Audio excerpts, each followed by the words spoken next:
for listening to Uncle Sam's Soccer Podcast, keeping you up to date with the latest in American soccer. And don't forget to subscribe.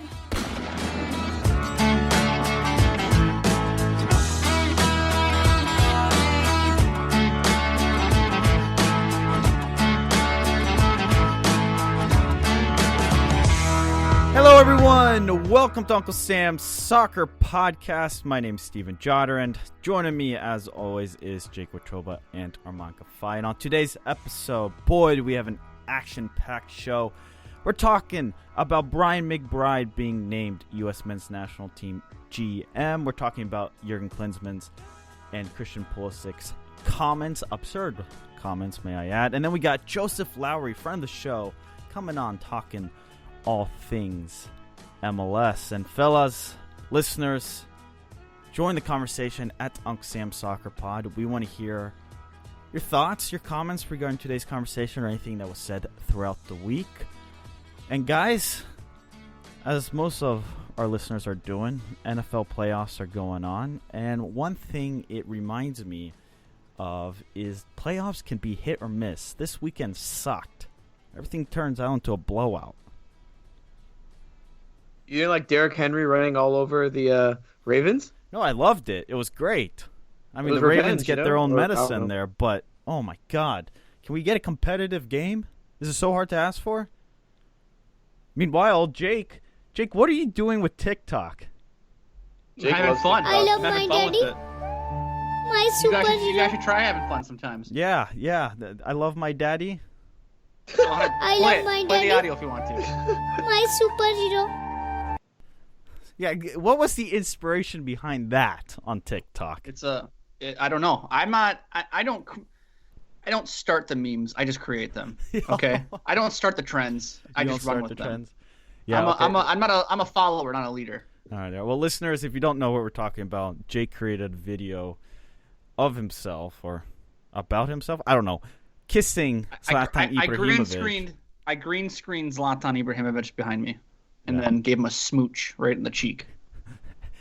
Mimicking AC Milan fans. And Arman, you know what I love most about that video is the fact that he's wearing a Minnesota United hat. The whole video is a comedy, man. That's our favorite MLS team. You know how you have these fanboys like, well, my favorite, England team in England's, Chelsea, but my favorite team in Spain's Real Madrid, and I also like Borussia Dortmund in Germany. And I just love AC Milan in Italy, too. So, everybody has a favorite team from all around the world. It's a matter I have 365 favorite teams, or however many countries there are in the world. But listeners, make sure you follow our TikTok at.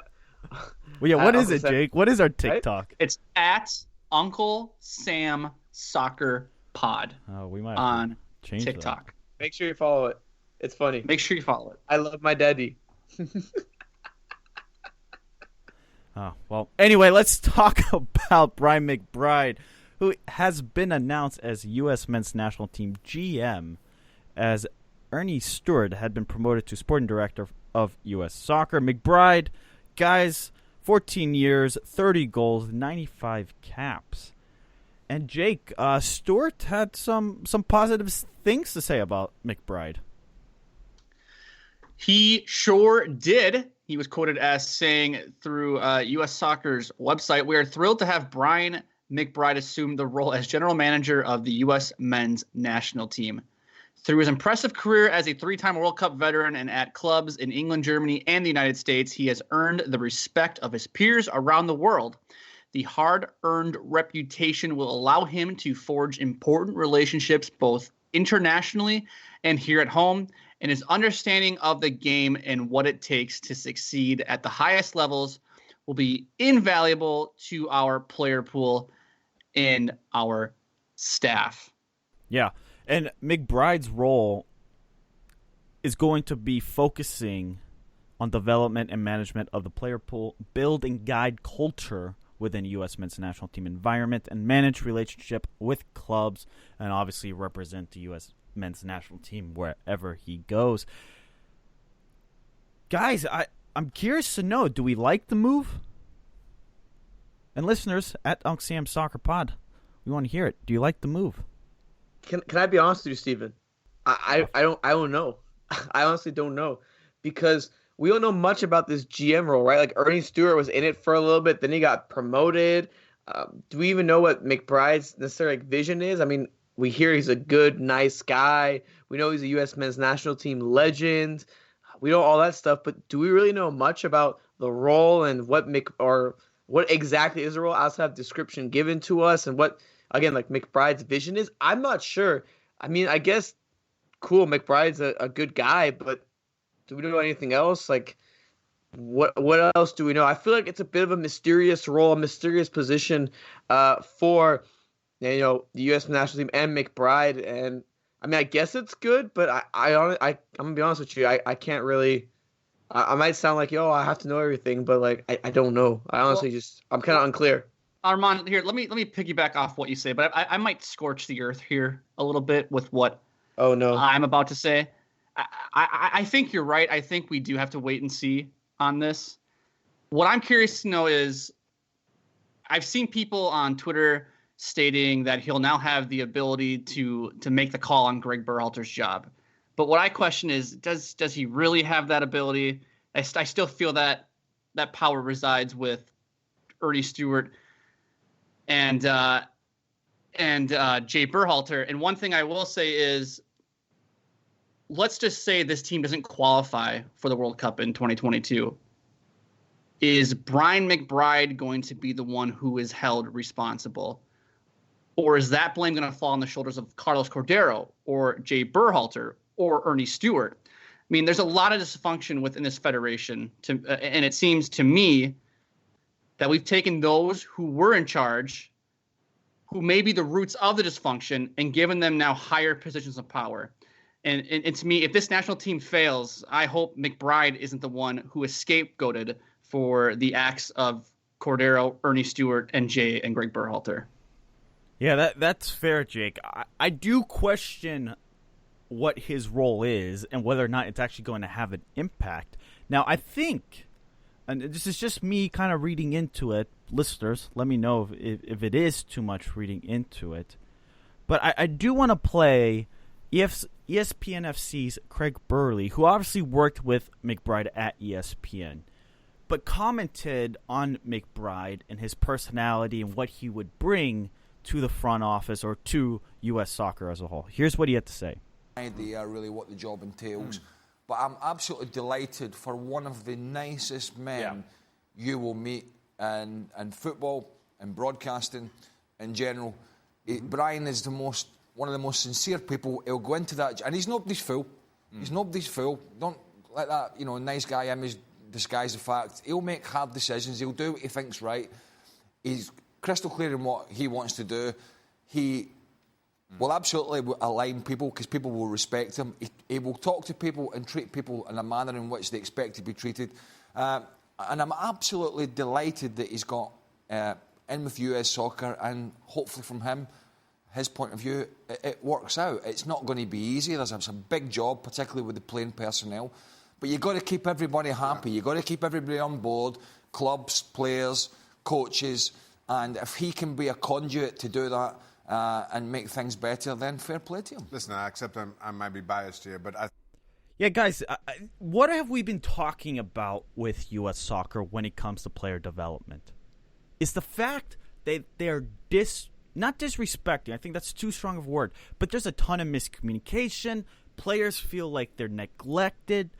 The fact that McBride at ESPN is so personable, is so easy to work with, is a good sign. It is a strength that U.S. soccer is bringing him in, because we need to reestablish relationships with American players at a younger age. Don't we talk about this quite a bit, Arman? How players often feel like they're just not part of the plan, and then we suddenly get into a dual national fight with some other country. Obviously, this is very much highlighted with Serginho Dest between Holland and the United States, but let's bring it more regional. Mexico and USA, there's going to be an increased amount of young players, very good players who could represent both nations. What are we going to do to bring them into the U.S.'s camp and make them feel at home, make them feel like they are part of a plan to bring ultimately a World Cup title to this nation on the men's side of the game. Well, I mean, you say that, but my question is why? Let's say not even for his GM role specifically, maybe for something else. Why is there more of like a Latino influence being brought in to the national team than for dual nationals? Because America, look, at least the soccer thing, there is a huge Latino influence. So why isn't there any on the national team? It feels like there is none. And well, like you said, McBride can help cultivate those relationships. All in all, like it'd be pretty cool if maybe there was a few Spanish speakers in there. I mean, look at U.S. Soccer not even using their Spanish social media. Even fans feel disconnected from that. But I feel like especially when you're talking about making them feel a part of the program, having guys that can be bilingual and have that Latino influence is also important as well. I feel like that isn't there. I mean, that's not really specifically McBride's fault or anything like that, but that would be a key first step, right? To have a guy, that does speak Spanish and English, and you feel a little more included than just a bunch of I don't know exactly the word for it, but people without like a real Latino influence or anything. A bunch of white guys, I think. Yeah, essentially. Yeah, I was gonna say that actually verbatim, but I was trying. I agree, Arman. U.S. soccer to me, I feel like almost should be treated as though it's let's say a Division I basketball team or a Division I football team, where you're drawing not only from this pool of your U.S. born players who can only play for the U.S., but you also have these group of players who are dual nationals, who do have a decision to be made with, do I want to go play for Mexico, or do I want to go play for Honduras or whatever other Latin American country you can think of. And I think there needs to be a recruiting process that is done with players. I mean, look, what did Sergiño Dest say about why he picked the U.S.? It's because the U.S. was there from the beginning. They cultivated him. They're the ones that gave him his chance. The Netherlands overlooked him throughout his youth career, while the U.S. gave him a chance to play, for the U16s, U17s, U18s, whatever it may be. It feels like and I shouldn't say it feels like, because this is definitely the issue. We're not reaching out to those who can decide where they want to play, and I feel like those individuals should almost get special treatment, if you will, because you're not going to lose the U.S.-born player, the player that can only play for the U.S. They can't commit somewhere else. Well, I mean, they can, but there's a lot of ropes they have to go, jump over, or hoops they have to go through. I think that, if someone can decide if they want to play for Mexico or the U.S., we need to really be laying it on them and saying, hey, we want you here. This is the country you want to play for. We're willing to work with you and help you be the player you want to be. And I feel like right now that's not what's happening with the U.S. Yeah, so this is something rather interesting. McBride now has the power to replace Greg Berhalter if he chooses to do so. Do you think he would? No. No, I think he would get overruled. Honestly. That's what I think. I think the problem is... If he comes in here and says, we're going to get rid of Greg, I don't think... Ernie and Jay are going to be like, yo, Well, Jay's his brother. Of course he's not going to want to fire his brother. He's like, yo, I don't want Thanksgiving to be awkward, so we can't get rid of him. And then Ernie's going to be like, yo, dude, it's like... It's been like a year. Let's see how this plays out. I don't think so, to be honest with you. But McBride is coming from the outside. Granted, he's still a U.S. men's national team player, ex-player, blah, blah, blah, blah, blah. But he's still coming from the outside. He's looking in. He clearly hears what the fans are saying. So I'm rather surprised, that he has that much power. I wonder if there was an agreement when he took on the job saying, hey, don't fire Greg for 8 months. I mean, the question is, how bad does Greg have to do in order to get fired, and how much leash does he have? It seems like they've given him a lot of free reign. But then again, what important matches have we really played? Apart from the Gold Cup final, I guess. The Gold Cup final, right? where they were clearly not. They weren't even in the same league as Mexico during that Gold Cup final They got either. ran off the field. It's unbelievable. Well, Greg Berhalter doesn't think that. What was that game where who was the reporter? He just tongue lashed him in that press conference because he said I think it was the second played off the field. Wasn't it the second friendly against Mexico where they lost 3-0 and they were like, oh, it's positive, right? Yeah. He was very annoyed. Berhalter was very annoyed with the media when they're like, well, where's the progress, dude? He's like, what do you think, Grant Wall? Yeah. Anyway, we're up against it. Listeners at Uncle Sam Soccer Pod, we've been getting a couple questions in, so we will answer them at the end of the show, so stay tuned for the final 15 minutes. We'll take all your questions. Anyway, up next, guys, let's get delusional.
You guys ready to get weird? Oh, no. Let's get freaky. You want to get a little delusional? Let's get freaky. I'm down. All right, we're gonna talk. Let's talk a little Jurgen Klinsmann here. Oh. For some reason, me and Steven were talking about this earlier this week, and for some reason, in this I country, love in my the soccer daddy. community of My ours, we superhero. have this interest in Jurgen Klinsmann for whatever reason, and I'm not sure. He's what he's our it is. daddy, guys. I love my daddy. My superhero. That's very timely. But isn't I it guess true? I'm sorry, Jake, but isn't it true? Why do we listen to this guy still? He's been removed. He's been sacked. Why do we keep going to Jurgen Klinsmann? Why, if he is so great, then why isn't he running the program? If we I don't know, interview but him every 3-4 months, going, oh, Jurgen Klinsmann said something about the U.S. men's national team. Every media member wipes themselves with oil right in front of the guy. I don't know if they wipe themselves. I mean, they get so. I think they're more so U.S. wiping fans do themselves the off same than thing. wiping.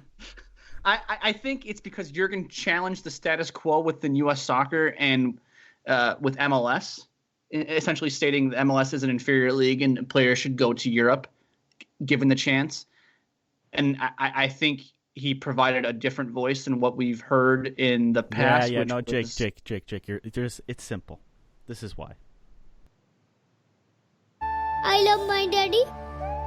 My superhero. Jurgen Klinsmann is the daddy of U.S. soccer. A German. Yeah, because this is how we treat him. We treat him like he is some sort of god when it comes to U.S. soccer. We lost to Costa Rica 4-0, by the way. Let's clarify that. Yeah, exactly. And got set. Yeah, it's bizarre to me because all of these things keep popping up and stuff. I mean, let's say yes, he did push players forward, but it's like, dude, like you've been like gone for a while. Like you have a job, I think with Hertha Berlin now. Like why are we talking about you? And like, oh, I could have done this with this team. Like what? Like why? I don't know. You guys are right. It's really weird. It is weird. Let's listen to Jurgen Klinsmann talking about his 5 years with the U.S. men's national team. He had a sit-down interview with Adrian Heatley of ESPN FC. And had these experiences with the team, with the federation, with the fans. It was a fantastic time. I mean, we got through the group of death in Brazil, which nobody ever expected, you know. We went into a Final Four in Copa America in 2016. You know, I helped, I don't know how many players to get their move over to Europe to prove themselves. Some made it, some came back in MLS, which is no shame, you know. So they gave it a shot, you know. Man, that guy likes to talk about all the good things he did for U.S. soccer. Is it? I don't remember. Honestly, I don't remember. Didn't we say, like, the U.S. should get out of the group of death? Or is he actually genuinely saying, like, this was an accomplishment?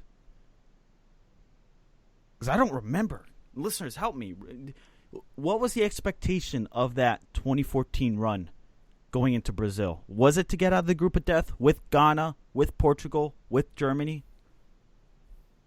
I feel like it was. I honestly do feel like it was. I mean, my thing is with it, though, like, of course, he's not going to mention that, you know, he set up the team for failure against Mexico by like, telling them 2 days before, yeah, we're going to 3-5-2 against Mexico, and it burned them in the end, and the team's morale was low because they had no idea what they were doing, and they would go into Costa Rica and lose 4-0, putting them, you know, in a little bit of a hole going into in the first 2 games of qualifying.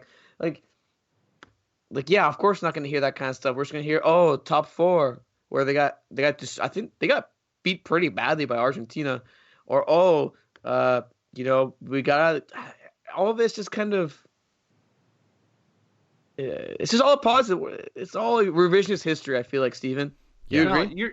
I think you're right too, Arman. And I remember that match against Argentina in Copa America. They got ran off the field. As much as we'd like to rip on Greg Berhalter last segment about how Mexico ran the U.S. off the field in that 3-0 defeat earlier in 2019. Yeah, but wouldn't you want to get run off by Messi in Argentina than that's rival? A good point too. That's a good point too. Plus, getting to the Final Four was actually, I think, was the realistic expectation. Like, I mean, the bar that was set, and some of it had to do with the luck of the draw. You drew Argentina, who should have gone on and beat Chile in the final, but yeah, I think Jurgen does get something correct, and there is a lack of belief with the U.S. men's national team, and here he is on that. So what happened now the last 2 or 3 years is very sad. It's really sad because the team belonged into Russia. They belonged into the World Cup. The qualification was pretty much done. Then it happens, the big disaster in Trinidad and Tobago, which nobody ever could imagine, you know. So this threw back the whole national team program for many years. It throws it back, you know, because now there's a lack of belief. There's a lack of enthusiasm. There's a lack of leadership at the end of the day. Guys, he's completely correct that there's a disbelief in the U.S. men's national team. Because what fan believes in this U.S. men's national team? Do you even think the players believe in themselves? They can say stuff, but it just doesn't appear to be that way on the field. They have question marks about their role, what they're doing. I think some players question Greg Berhalter in his decision-making when it comes to the roster, particularly the European-based players.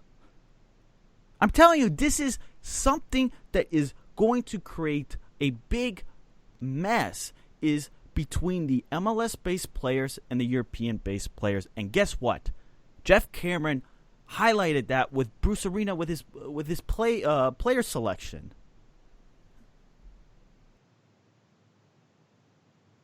No, Steven, I think you're correct. And look, you watch the team now, and yeah, no one knows. It feels like a lot of the players are like chickens with their head cut off. Like they don't know what they're doing. They don't know what's expected of them.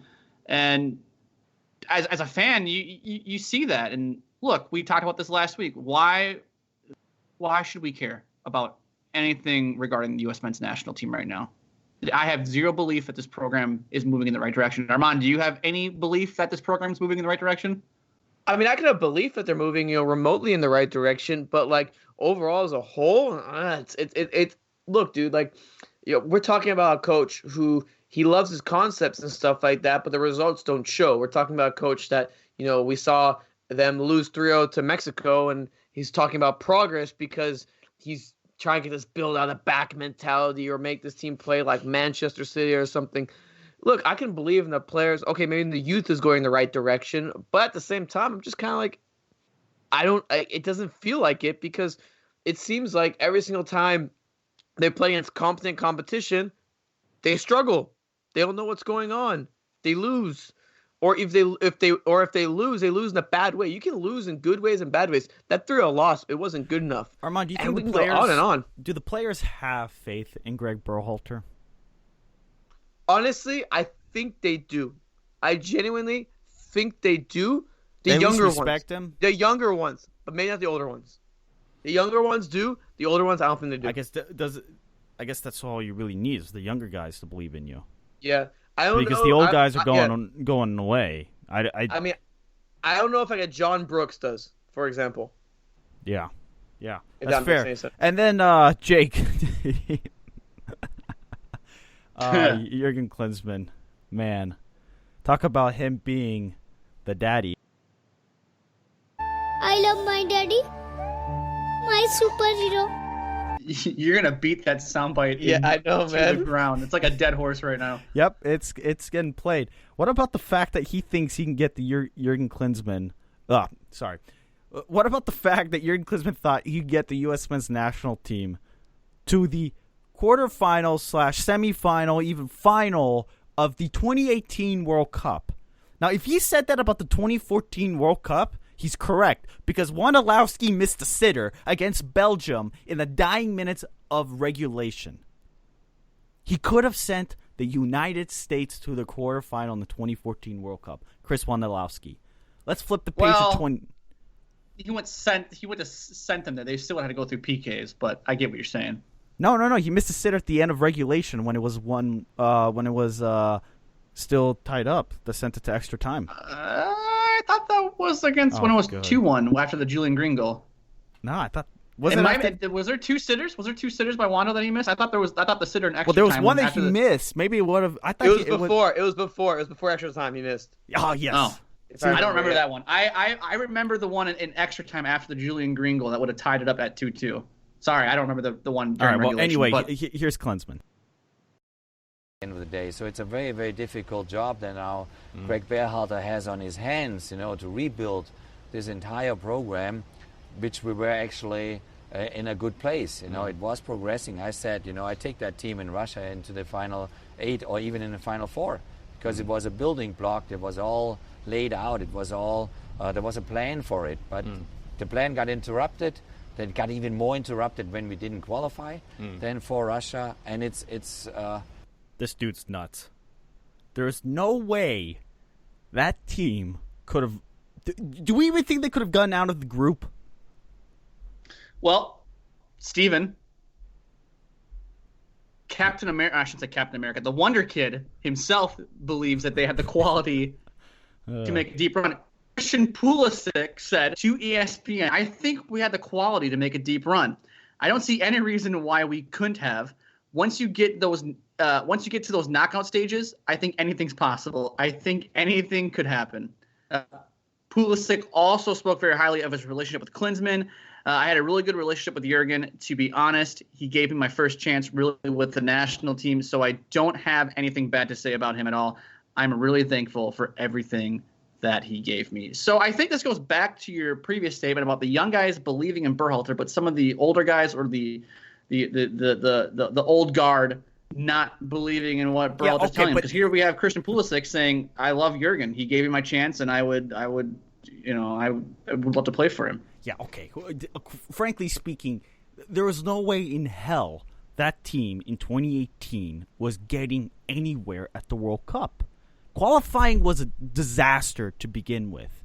Do you know what group they would have been in, Arman? Like, if we were just going to play the simple substitution method, they would have been in the group. Obviously, it depended on which pot the U.S. would have gotten in. But let's just replace them with Panama, because Panama slid in, right? Just before the U.S. They would have been in the group with Belgium, England, and Tunisia. Guess where Belgium ended up? In the semifinals of the World Cup. Where did England end up? In the semifinals of the World Cup. Do you honestly think the U.S. had a chance to get past England and Belgium in the group stage to even qualify for the knockout stage? No way. I don't think so. And honestly, it's because Jurgen isn't a good tactical manager. I think that would have bit them in the behind as well, especially against those guys. We saw Roberto Martinez in that match against Belgium, kind of exploit Brazil in like the most perfect way possible. And I think Jurgen would have been exposed at some point, either early on or in the group stage, or if they made it to the next round as well. Just a thought. Yeah, I just find it baffling. Jurgen saying that, sure, right? He's already USA's daddy when it comes to the U.S. men's national team. Christian Pulisic, fine. You want to have the belief in yourself, go for it. But if anybody's actually eating the cheese on this, I think you need to have a reality check, because this U.S. men's national team has talent. They simply do. But when they come together as one team, there is a lot of problems.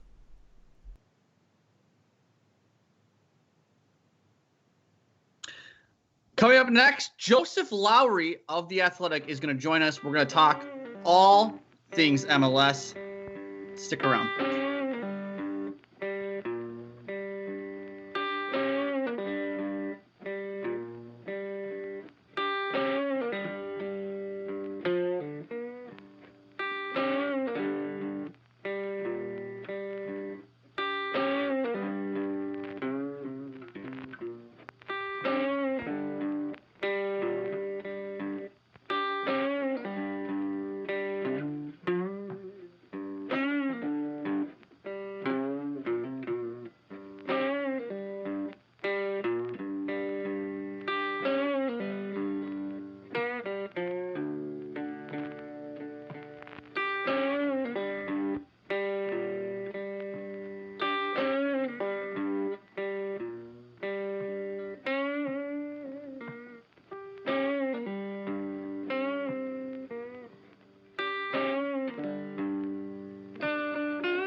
Alrighty, we're joined by Joseph Lowery of The Athletic. Joseph, welcome. Make sure you follow him on Twitter at Joe and Cleats. Man, it's been a while since we've had you on. It's good to have you back.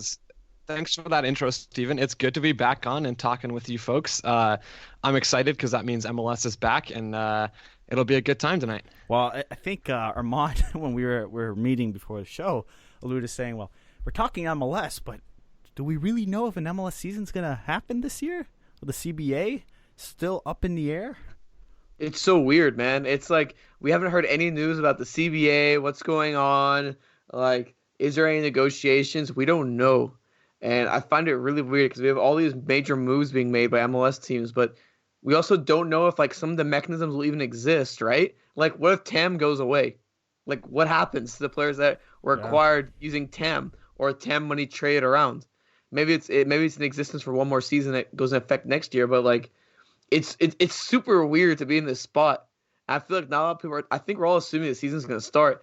I guess I'm assuming it too because the players are going to training camp right now, right? Like, there's training camp for CCL teams. So what exactly is going on? It's super weird, man. Do any of you know, and listeners, at Uncle Sam Soccer Pod, at Arman Kafai, at Jake Watroba, at Joe and Cleats, at Steven Jodern, do we know if the Champions League teams will play in the Champions League if the CBA is not agreed upon?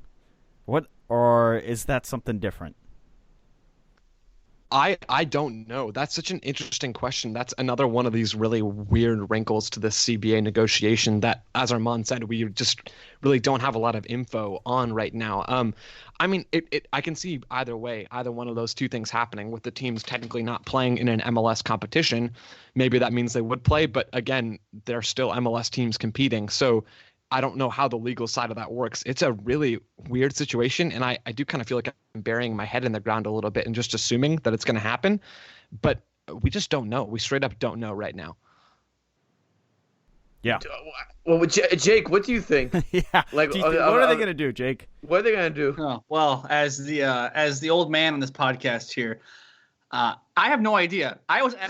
Me and Steve were talking about this yesterday, and I just thought, what happens? I think the CBA expires at the end of January, correct? Yeah.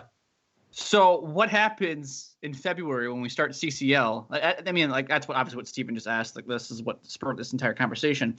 But who is paying those players during the CCL? Is it CONCACAF? Is it MLS? I mean, how does that whole thing work out? I'm not entirely sure. And Joseph alluded to this too. We're all just kind of assuming that this season's going to start on time and that there's not going to be a lockout or a strike, or I guess would be a lockout in this case. And it is very interesting, and the repercussions that could face this league if this season does not start on time is going to be fascinating to me, considering how niche MLS is in a U.S. marketplace. Well, I mean, what are the ramifications a lockout could have on this league? I mean, hopefully that doesn't happen, but that's going to be super interesting to see how that whole entire thing plays out. Yeah, I mean, especially with like all the signings that, you know, have been made this offseason, to be honest with you. I mean, I have a list of like 8, like, you know, pretty big signings, teams splashing the cash, like SKC and Alan Pulido, Columbus Crew and Lucas De La Rion, DC United, Edson Flores, FC Cincinnati signing a DP and Yuya Kubo. Like, we can go on and on. Yimi Chara for Portland. If this season doesn't happen, those teams and those players, like, what is going on? And I wonder, especially for those foreign players, like, this must be super weird for them. They're expecting to play, and then they, like, all of a sudden they say nothing gets agreed upon, and they don't play. Super weird, man. Well, not only do they not play, they don't get paid either. Exactly. That's the other weird thing. So it's almost as if there's like something agreed upon, like almost underneath the table, like and I don't know. I mean, this is me completely speculating. Somebody has to be telling these players the season's going to start on time. We just need to iron out these minor details in the CBA negotiation, but you're going to be okay. Yeah, but can you imagine? Can you imagine being? Why would I make a move? Why would I make a move here if I can just wait until June or July when the summer window opens and make the move then? Well, but Jake, could you imagine being a GM in the situation? And we already know some GMs have no idea, are taking a very conservative approach via Mickey Turner's article on Soccer ESQ or SQ.com. The real drag is the CBA, and I'm reading from it. We don't know the rules. We don't know the money we will have. The most important thing for us is not to jeopardize any of good players we have. We have a very good foundation, and we do not want to be in a position where we have to offload one of the guys that helped us win an MLS Cup or MLS Cups. We are going to be conservative until the agreement is reached, and that's GM Gareth Laraway of the Seattle Sounders. It sounds crazy that some of these GMs have to take a step back and have their hands up in the air and say, we just have to play this by ear until the agreement is signed to know what money we're going to be dealing with. And it's a weird situation because, as Arman pointed out, we are seeing some teams come in and splash cash, right? We're seeing signings come in for $5, $6, $7, $8, $9 million from maybe even some historically quiet spenders. So that's half of it, right? And then we're seeing some other teams, Seattle being one of them, who haven't made many major moves this offseason. The Red Bulls as another one who really haven't done much of anything in terms of bringing in key contributors. And then even the two expansion teams, Nashville probably has done more than Inter Miami has so far this offseason in terms of, big time or more big time player acquisition. But we're seeing some teams take a really conservative approach to this offseason so far. So it's an interesting mixture of new big time signings or what these teams expect to be big time signings, and a quiet, kind of more relaxed offseason for some of these GMs as they wait to figure out what exactly is going to actually happen in terms of the CBA. No, and Joseph, now let's get back more to the on the field kind of stuff.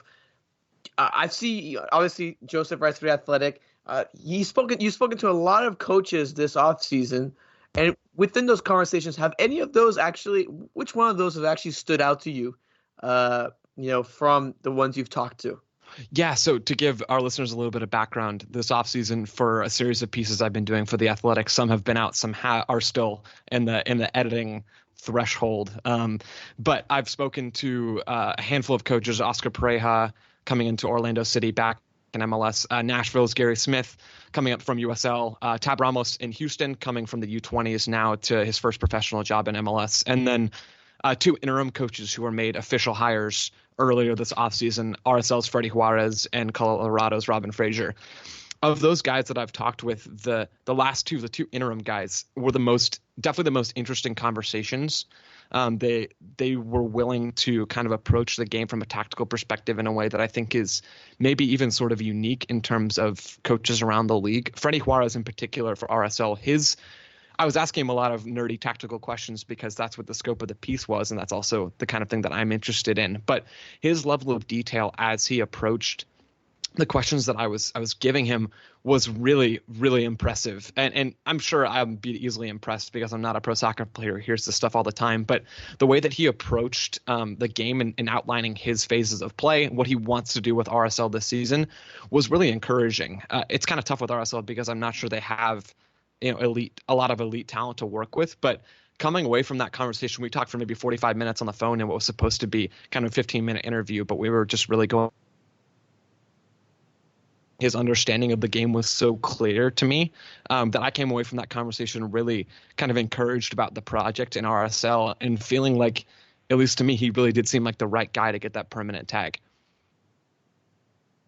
So, Joseph, I got to ask you this. Are they the team that you're excited for in 2020? Is there a specific team you are excited for? Or if anything, is there a team you're also down on as well? Yeah, so RSL is definitely one of them. As I mentioned, kind of the downside is I don't know if they have down? No. So a positive about RSL. Okay. I was just like, Arman asked you. I was like, slight downside that they don't have a lot of elite talent, at least to my eye. But definitely excited and interested to see what Freddie Juarez is going to do with that squad this season, taking over for Mike Petke. I think he's definitely going to instill more of a defined, detailed, tactical approach. So I'm obviously excited to see that. And to take Arman, you and I have talked about this many times in the past. I know even on this show, Colorado with Robin Fraser. I definitely think that he has back to it. a lot Most of pieces. interesting team in MLS, guys. Come on, man. Tom Bogert. You're right. And Tom Bogert. You're right about that. You and Tom, I think you and Tom are definitely on the right side of this argument. And for our listeners, Tom Bogert of MLS Soccer has reported that they're going after a DP number 10 and I think another DP as well to add to their team. And like I said, most interesting team in the league. They're just so solid. They're just so solid. Exactly. Like, they have two solid center backs, Lalas Abubakar and Austin Trusty. They have solid fullbacks, a young guy in Sam Vines on the left, Keegan Rosenberry on the right, who can also tuck in and play as a third center back if Frazier wants to mess with that a little bit. And then they have decent attacking talent already. Not great, but Jonathan Lewis is a above average MLS player, we think. Still haven't seen a lot of him in this league, but Matt Doyle seems to love him with his whole heart. So that's definitely a plus, I suppose. And then you've got Andre Shinashiki, who's a talented guy. Rubio, I mean, you just have a lot of quality players for Colorado without, I'm not even sure they have any DPs on their roster right now. So you sign a number 10, you bring in maybe another central midfielder to give Kellen Acosta and Jack Price a little bit of competition. That's a good squad, especially underneath a guy like Robin Fraser, who also, coming away from my conversation with him, definitely left me encouraged about kind of his view of the game and how that's going to actually be shown on the field in Colorado this season. Well, didn't they, under Robin Fraser, since when he took over for Anthony Hudson, or sorry, was it Keller? Yeah. Was that No, Keller we took? Was that right? Indirectly, he took over for Connor Casey from Connor Anthony. Casey. Why did I think Keller? Anyway, that doesn't matter. At that point, didn't they have the most points either in the Western Conference or MLS? Correct me if I'm wrong here. From when Roger Frazier, or from when Frazier took over till the end of the season. I don't know for sure about that stat, but they were bad before Robin Fraser got there. Well, okay, they weren't terrible. They almost made the play. They almost made playoffs. And they under almost him, right? made the playoffs. Exactly. They won, I think, 5 out of their last 7 games. They were only truly eliminated on the last day, on decision day, against LAFC. So Frazier worked some real magic. I don't think he would say that, but he definitely had a real effect on that team in a very short period of time last season. So how much more? Obviously, you have a new coach buzz that comes in. They're definitely going to get a little bump from that. But how much more will he be able to truly make a mark on this team with a full offseason and a full regular season in charge? So Colorado definitely, Arman, you're absolutely right. They're definitely a team to watch. So I got to ask you this, Joseph, because we always talk about a team we're high on. Can we talk about a team we're low on? And I want to jump. I want to be the first one to jump on this. Jake, I'm sorry to mention this, but I think I'm gonna sell my stock in Minnesota United. Oh no! I'm not that high. I'm sure they're adding Chacon. I mean, I guess you could say they're adding him. But I just feel like they're gonna regress. They're adding. I don't know if you were aware of this, Arman. I saw this on Reddit earlier today. Reports out of Ecuador. They are adding the top scorer in the Ecuadorian league, the Golden Boot winner, to the squad on loan. The striker. What? I'm not a believer in how he sets up his team. I'm not a believer either. But they did play really good defense. They also might replace St. Clair? Joe Hart. No. Enter Joe Hart. No. Oh yeah. my Okay, God. Jake. Joe Hart. We replaced a championship goalie with a Premier League goalie. I mean, come on, it sounds like a good swap option. From Vito to Joe Hart. And if you say it like that, yeah. I mean, that's but the question sounds is, good, doesn't it? The question really is what's the money being spent on that goalkeeping position? Because if it's anything above like, well, if you no, it doesn't matter what's it above. It's whether or not you give him a DP spot. Because Joseph, I don't know. The three of us on this show all agree you do not waste a DP position on a goalkeeper. No, if you're going to use it on a defender, give it to a center back. I mean, the level of defending, especially central defending, on the whole in this league is pretty poor. So if you're going to toss out a DP spot to someone in a defensive kind of minded spot, at least if I'm making the decision, I'm going to choose that center back 9 times out of 10, 99 times out of 100. I don't think there are a few keepers that, sure, if Allison's coming to Major League Soccer and he wants to ping 90-yard balls onto Carlos Vela's foot for LAFC, okay, yeah, sure, give him a DP deal. But I don't think Joe Hart, who's, I believe, not even playing in the Premier League at this point, is worthy of one of those kinds of contracts. Burnley started in their FA Cup match against Joseph, what do you know about the Premier League, bro? Peterborough? You're an MLS guy. Come on, man. Hey, not even the Premier League, FA Cup. That's the only appearance he's made for Burnley this season, I believe, is the Peterborough start. So, no, I mean, look. I mean, if we're going to talk Minnesota United goalkeeping situation here, I mean, Vito Bonone, when he was brought in on loan last year, I think he was the third string goalkeeper for Reading, who at the time were in one of the 3 relegation spots in the championship. So, look, if it was up to me, I wouldn't bring in Joe Hart. I wouldn't sign him as a DP. I think wasting even an international slot on a goalkeeper is kind of asinine in my mind. I think there are a lot of good alternate options you could bring in if you were Minnesota United to replace Vito Mannone. I think like Alex Bono. It comes to mind. You could insert him. That's a really good name. That's a really good name. You can insert him there, and I don't think you would be missing much. I think. And Arman can speak to this more. I think Vito Mannone's performance last year for Minnesota United was more of a byproduct of the players in front of him. It was more of a byproduct of Michael Boxall and Ike Opara and Ozzy Alonso. He was overrated. Overrated, yeah. Yep, I agree. I think he was relatively overrated. And he won goalkeeper of the year. So take it for what it's worth. Well, there you go. Look, guys, we're flying through time here, and we got to talk about Nashville and Miami, Joseph, the new kids on the block. Who's having a better offseason so far? This is such a weird discussion because it kind of feels like the answer is neither of them. Miami. Really? So really? You don't think Miami's better than Nashville right now? Maybe marginally, but that wasn't the question. The question was who's having the better offseason. Mm-hmm. Miami's one DP they acquired before this offseason began. Okay, man. So okay. I'm not even trying to split hairs here, but think about from Miami's perspective, they went through a number of coaching targets before having to get to Diego Alonso, who I think will still be a good coach in this league and has good experience and a good pedigree, but they didn't get the guy they were after, or probably even the second guy they were after.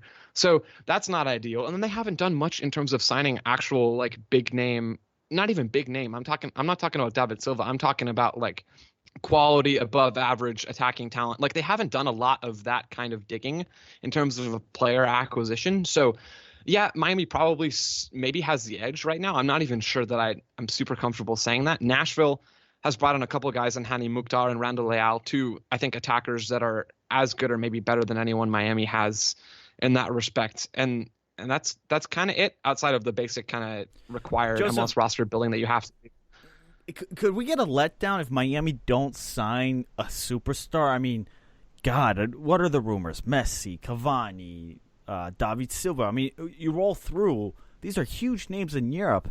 If Miami don't sign a name like that, I think as fans, or if you're a Miami fan, you got to be somewhat let down. You got to be like, what is going on? You guys want to promise fireworks, and what are we getting? A little firecracker? And I think if that happens, if they go through this whole season without one of those big names, I mean, Messi's unrealistic, right? Probably even Suarez and Cavani.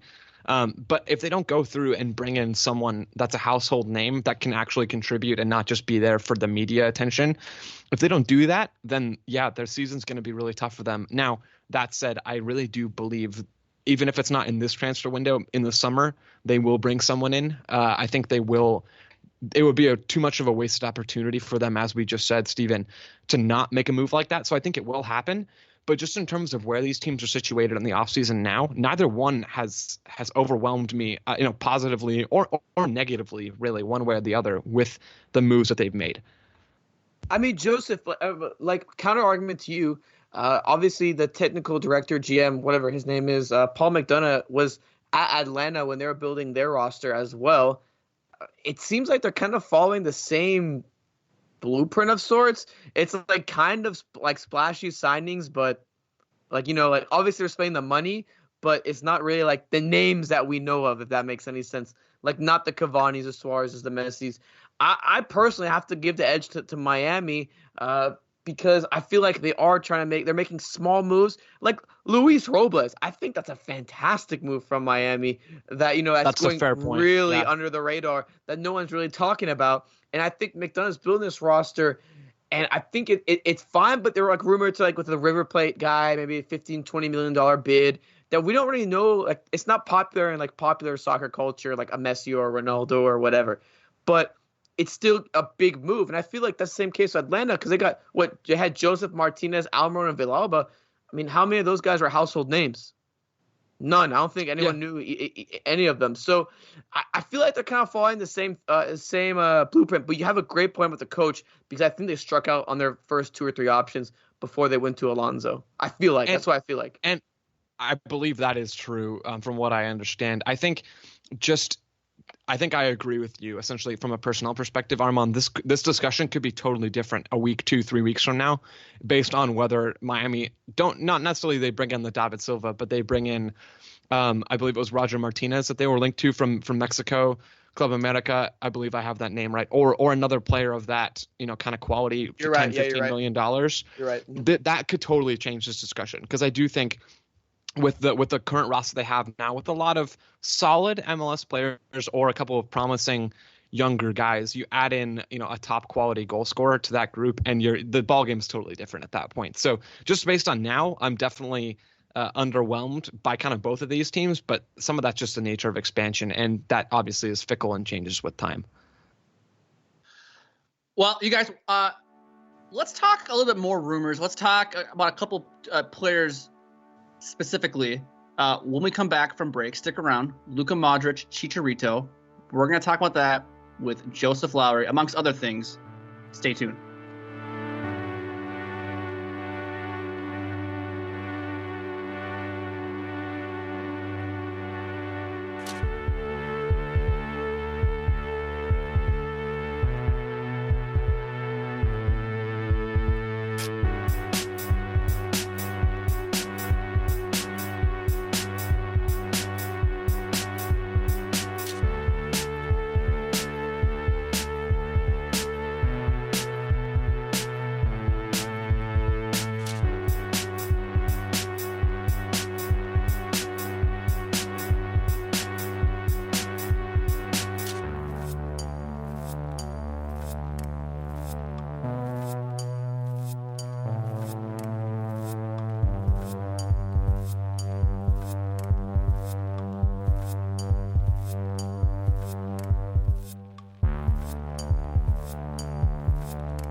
Alrighty, boys. We got Joseph Lowery of The Athletic kind enough to join us here this Sunday night as we talk a little MLS. And let's talk a little silly season, guys. Should we talk some silly season rumors? Oh my God! Every it. time you bring it up, Jake, I feel like this never goes well. Hey, I just want to talk silly season. We got Joseph Lowery. We got some expertise finally on this podcast. I just want to hear what he has to say about. We're not expert enough. Arman, names. Did you hear that? Did you just? I mean, he's right. Joseph's an expert. He has that's broad stuff. That's why we bring him on. You guys are a bunch of schmucks, minus Joseph Lowery. Let's talk. Man, okay, let's talk stuff. Let's talk some silly season. Let's dive right in here. Let's talk about the big name mentioned in MLS rumor mills this last couple of weeks. Luka Modric. No, we'll get to him in a second. No, here. I think Chicharito's a bigger name. I agree. I think the characterization of Luka Modric is not big name. Did he win a Ballon d'Or the last 2 years? Has he played in a World Cup final? I don't care. I genuinely don't think Luka Modric moves the needle like Chicharito does. So guys, let me give you a little perspective. I was talking to John Arnold, and I was like, "What?" Sick name drop. Yes, I was gonna name drop my boy. But I asked him, I'm like, "Yo, like, because Paul Tenoro tweeted out, oh, he would still 50,000. Like, would he move the needle that much? And he told me, he goes, think about it this way. Okay, some people know Luka Modric, like soccer players, like it's mainstream. He goes, this will be the biggest name since Beckham. Latinos, whether they watch soccer or not, they know who Chicharito is. That's how big of a signing this would be. And I think sometimes we're kind of underestimating or whatnot, but to hear it from him and to hear it in that perspective, I have to agree with Steven. I think Chicharito moves the needle 10 times more than a guy like Luka Modric. Chicharito moves the needle off the field definitely more. I don't think many people would argue that way. In terms of on-field stuff, which may be less important in this conversation because we are talking about these big names who are there for more than just the actual soccer part of soccer. But in terms of the on-field stuff, I think Modric. I sided with Steven on, or I sided with Jake on this because Modric has he's but ridiculously he's 34. Talented. He's still quite up there in age. Why are we sleeping on Chicharito? The way he plays, I don't know that it matters. Because one player plays for Real Madrid and another plays for Sevilla. I mean, come on, like Luka. He's not really playing for Sevilla. And he's not really playing for Sevilla. Luka Modric is clearly the better player of the two. I mean, he's 2 years removed from winning the Ballon d'Or. But what can he bring to a squad? If he goes to DC United, as the original rumor was, he's not taking them to a deep run into the Eastern Conference Final or MLS Cup. I think let me ask you this. Is Chicharito replacing the 30-plus goals that Zlatan Ibrahimovic scored for LA Galaxy last year? Tell me that. Can you definitively tell me now that Chicharito is going to score 30-plus goals? Okay, Jake, here's the problem with the Galaxy. It's defensively. They can score goals. With Chicharito, you're selling tickets and seats and TV viewership. You know how much more exciting LA Galaxy versus LAFC has become when it's Carlos Vela versus Chicharito? I don't care what he does on the field. Steven, Chicharito sells tickets. Also, remember, remember, LAFC, they kind of pulled in that Latino audience. And now you bring a guy like Chicharito to the Galaxy? Hold on. Hold on. You can't tell me you don't care what Chicharito does on the field and then tell me how exciting Galaxy LAFC is going to be. If Chicharito can't replicate what Zlatan did last year, then El Tráfico isn't as exciting as it has been. Yes, it is. Yes, it is. Because all that's exciting is, you have this Jake. Mexican national team legend versus Carlos Vela. Okay, Jake. Great, but if the game sucks, who cares? Jake. El Clasico. What, the biggest rivalry out there. Did you really care once Ronaldo left for Juventus? No. Quite frankly, no. Sure, you might watch it because it's talented players. For El Clasico? El Clasico between Real Madrid and Barcelona. I've never watched an El Clasico because I don't care. Okay. Even if Cristiano Ronaldo is playing or not, I honestly don't care. But I don't when think Ronaldo was there, it's not a derby. It's not a rivalry. It's just the two best teams in Spain playing each other. It is a rivalry. It's just not a derby. No, it's not nearly as. I would rather watch Rangers Celtic than watch Barca Real. I'm sorry. Jake, you're whack.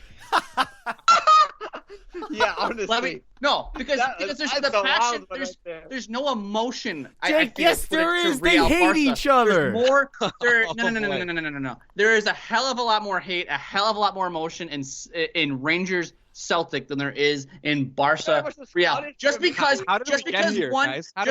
one rivalry has Messi and Ronaldo playing each other and the other doesn't make it this more. It might be more visually pleasing because it's the two best teams in the world. But in terms of hate and emotion and the fan bases, you have one fan. For Celtic Rangers, there's politics, there's religion, there's the upper class, the middle class. It does not exist in Barca Real. Yes, it does. No, not to the extent. Okay, Arman, Jake is just saying we have gone off the rails. We have gone off the rails. Okay, here. yes. Remember we were talking about MLS. Okay, MLS. Joseph. Well, answer this. That was great to listen to. That was good content, folks. That's the most animated you will hear me, and it's not because of the Crown Royal I'm drinking. It's because I really think that. Okay, Joseph.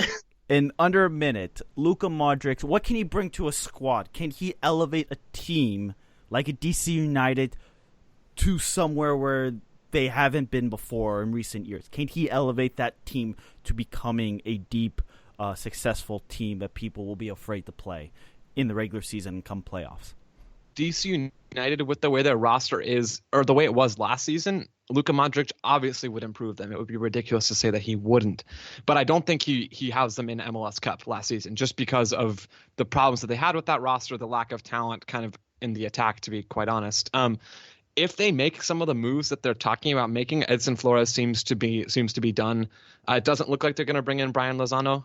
But if they make another move, maybe next transfer window, or in next offseason, if they ever actually bring in Modric to couple with Modric, then it's a whole different ballgame, I think, at that point, because Modric has the creativity, he has the passing ability. He can take that team up a level in possession just by himself. I don't think he'll do much goal scoring just because he's not ever asked to do that. That's not his game. But you pair him with 2-3 capable goal scorers, and then you're really looking at a contender. So Modric by himself, not enough. Modric with a couple of attackers, now you're really talking. You're right. There we go. And now, let's talk. Okay, wait. Now I want. Okay, sorry, I'm gonna hijack this for a second here.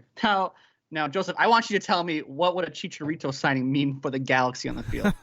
On the field, I don't think he's not Ibrahimovic, right? But that's not necessarily a bad thing. We talk a lot about how many goals Ibra has scored and how much he just his on-field antics and all of those things. We talk about that a lot.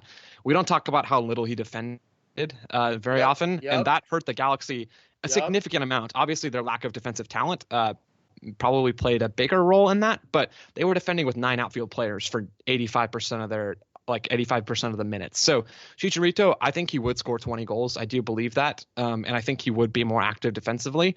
I don't know that he makes a Galaxy and MLS Cup contender, but he definitely takes them up a level. I don't know if he takes them up enough levels to make a difference. But if you're the Galaxy, maybe they don't even care about that. Maybe all they care about is selling out StubHub every single game, and that has value in and of itself.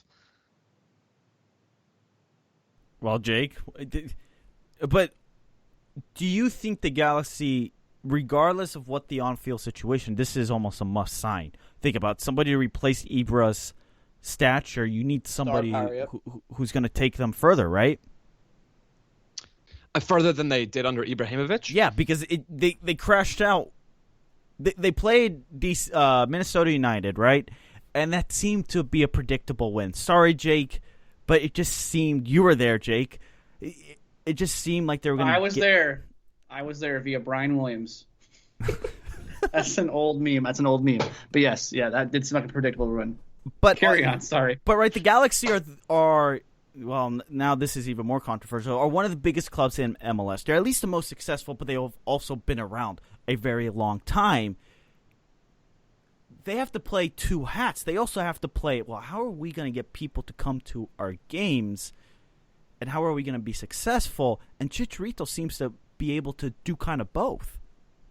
Chicharito is not, Ibrahimovic wasn't enough. If we're talking about one guy to make the difference, if he's not enough, Chicharito is not going to be enough. So then you got to look and say, well, okay, if we get a guy like Chicharito and we're filling up the stadium and we're really kind of back at the peak of MLS in terms of, the media and the fan and just the buzz around the team, that's half the battle. But then you have to continue to bring in guys who can supplement Chicharito and actually build a whole team. And they haven't done that the last couple of seasons. The back line, especially in the middle, not very good. The midfield is definitely solid, and some of the attacking talent they have is solid, but they've lacked the balance from top to bottom that you really need to be an MLS Cup contender year in and year out. So Chicharito would absolutely make a difference.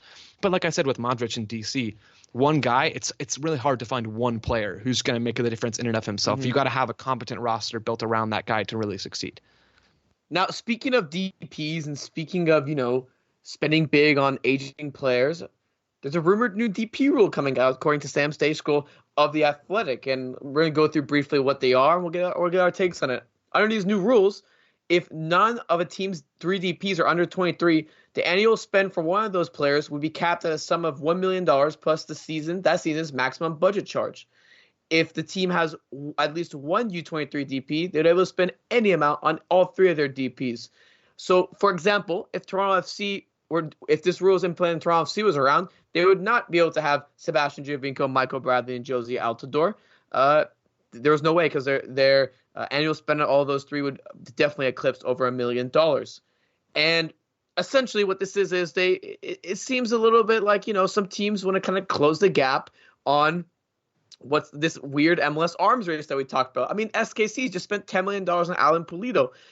Portland spent $6 million on Yimi Chara. The Carews spent 8, 9, 10 million on Lucas Ilarion. Like, we can go on and on. And in Stace's article, he pointed out how the two teams that were really talking about changing them were FC Dallas and Vancouver, teams that are historically on the lower end of spending. Now, guys, we hear this. It seems like another cap being put on teams in Major League Soccer to, okay, we want kind of hidden behind this. We want to be this selling league.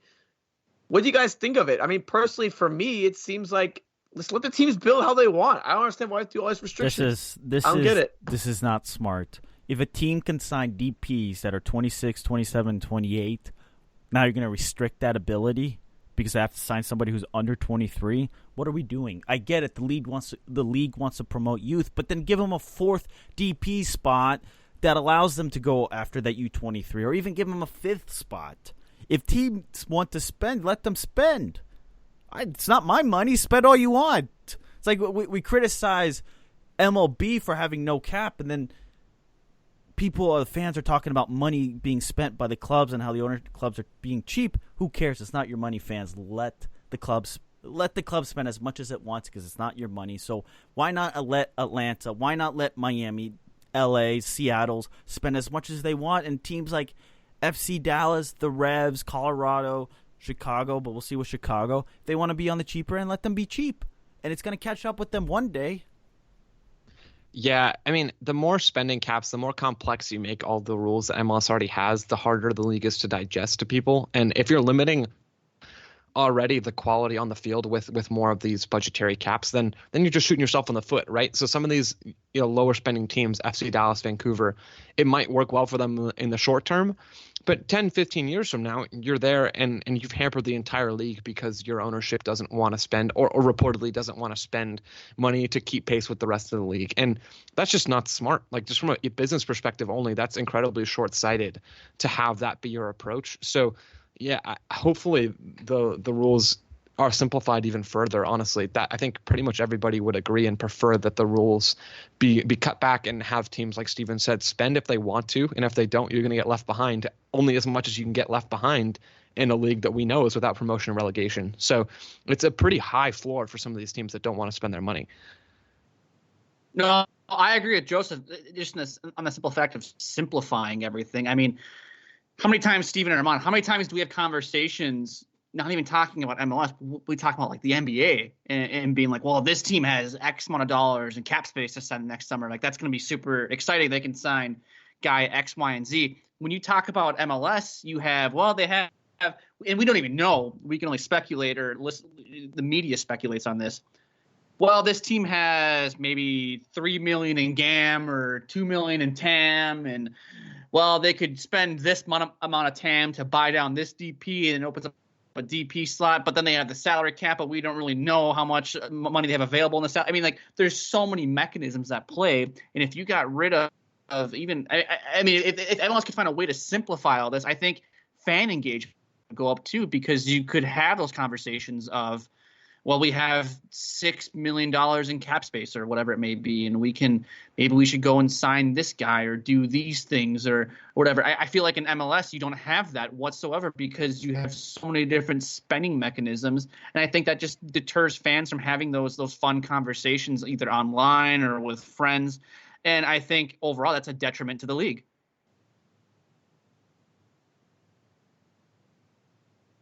And I agree 100%. I think it'll be a detriment to the league. Yep. Let's get to the questions, guys, because we just have a couple minutes left. Sorry, Jake.